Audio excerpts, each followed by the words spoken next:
thanks for sitting down with me today. Great to see you again. Great to see you again. In beautiful Cartagena. It's a beautiful spot here. We're at SAA for 2017. And Syngenta has formed a strategic partnership with SAA, and it's very obvious that this is an important event for Syngenta to be involved in. Can you talk a little bit about why the partnership and how that looks? Sure, we've been partners with SAA since 2011, so almost since the very beginning, and we are a strategic partner. And I believe SAA provides a great platform to bring seed companies across the Americas together.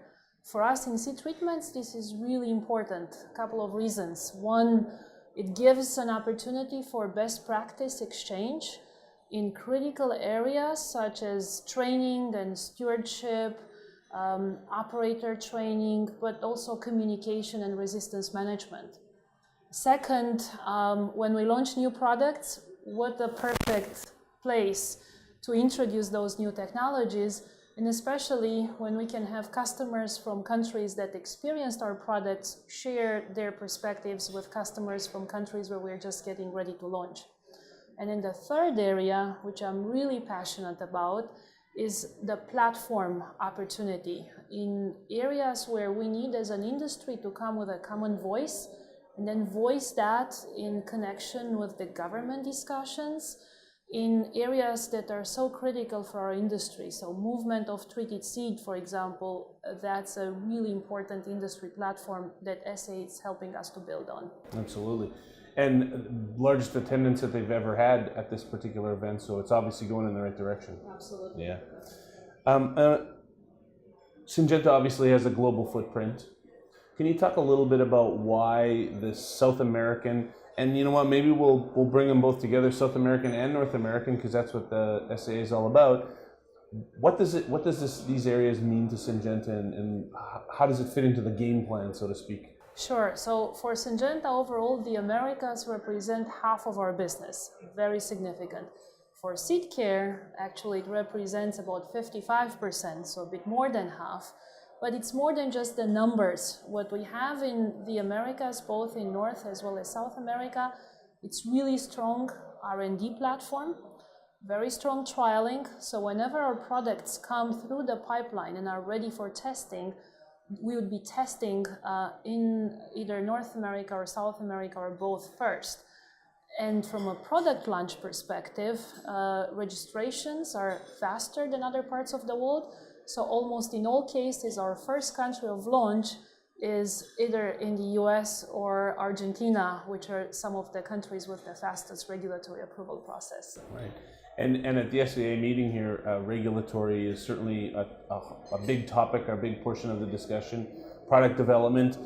Can you talk a little bit about what you're hearing as we're attending the Congress, and maybe some of the concern that you're hearing that Syngenta wants to focus their efforts and resources on? Well, of course, the talk of the industry, and after a few minutes, I always get the question, what's my perspective on industry consolidation? And of course, that keeps regulators very busy. From a Syngenta perspective, there we'll continue to do what we do best, which is bring innovation and put it in the hands of the growers. The area that I also heard a lot of concerns and questions is particularly in the resistance management space. GM traits in Brazil, and how can we preserve the life of those technologies? And this is an area where, from a seed treatment perspective, we believe we can have a very strong contribution, because we can be a new mode of action tool as part of resistance management. So together with refuge and crop rotation, we can work together with the seed companies to put together a comprehensive resistance plan. Absolutely, absolutely. I'm curious, you've had lots of conversations, I'm sure, over the last couple of days.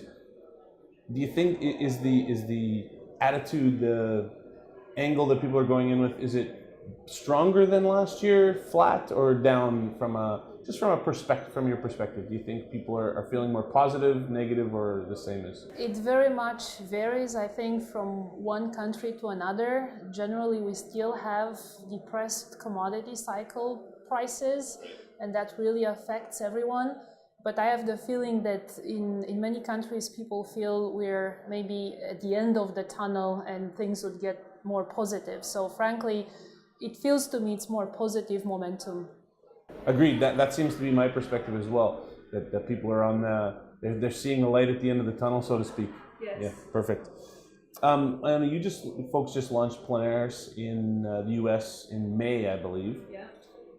What if we ask you to look down that pipeline? What do you see in the pipeline that gets you excited? That's coming down the pipe. So first of all, we need to get Plenaris registered and launch it in the other key sunflower countries. So Plenaris is a key product for sunflower, and of course Europe is the main geography where sunflower is grown, and always takes longer to get things registered there. So it's going to be 2019 when we expect to get Plenaris registered there. What we'll be launching next season in Brazil, it's Cloriva, our biological nematicide. We just got registration a few months ago, and we're waiting in the next few weeks to get registration in the US for what I think it's a formulation novelty. So it's a Cloriva biological product in a premix with a number of insecticide and fungicide for broad spectrum control. So that will provide lots of convenience to our customers. And then from a pipeline perspective, we have lots of new products coming along the way, so it looks very exciting.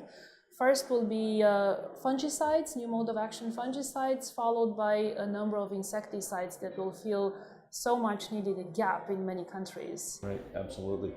Absolutely. And I know the Seedcare Institutes continue to expand. At the last SAA in 2015, you just had the inauguration of your Seedcare Institute in Mexico. Can you give us a little bit of an update where those pieces are at? In fact, we're in the middle of expansion now of our Mexican Seedcare Institute, so the capacity already cannot match the demand, so that's a good news. We opened in 2016 our Seedcare Institute in Singapore, which supports the ASEAN and South Asia countries. And then a few months later, we inaugurated a state-of-the-art, it's a unique facility in the world in Stanton, Minnesota, which is the upgrade of our US facility.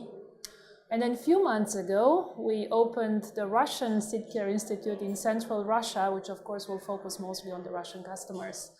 And in addition to new places, we also expanded the services to make sure that we can really provide more and more diverse services to different customer needs. So in the past, we focused mostly on seed companies or channel partners, but now we really started to expand towards grower training programs, and sometimes we try to get even regulators to get them to expose so they can really see the advancements and the effort that's being made in the application of seed treatment products. Absolutely. And as I said, I know that the Seedcare Institutes play a key role in product launches, product development, gaining information.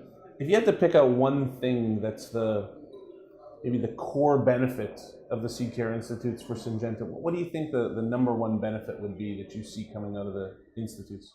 So it really brings the potential of our product to the maximum. So it doesn't matter how good a product is. If you have an untrained operator or the wrong recipe or the wrong equipment set up, the experience at customer level might be a bad one. So what Seedcare Institute, the single thing their job is to do is to make sure that what is expected of the product will happen in reality in our customers' hands. Well said. That's great. It was a pleasure to sit down, Ioana. Thanks very much. Very good seeing you again and looking forward to the next event. Absolutely.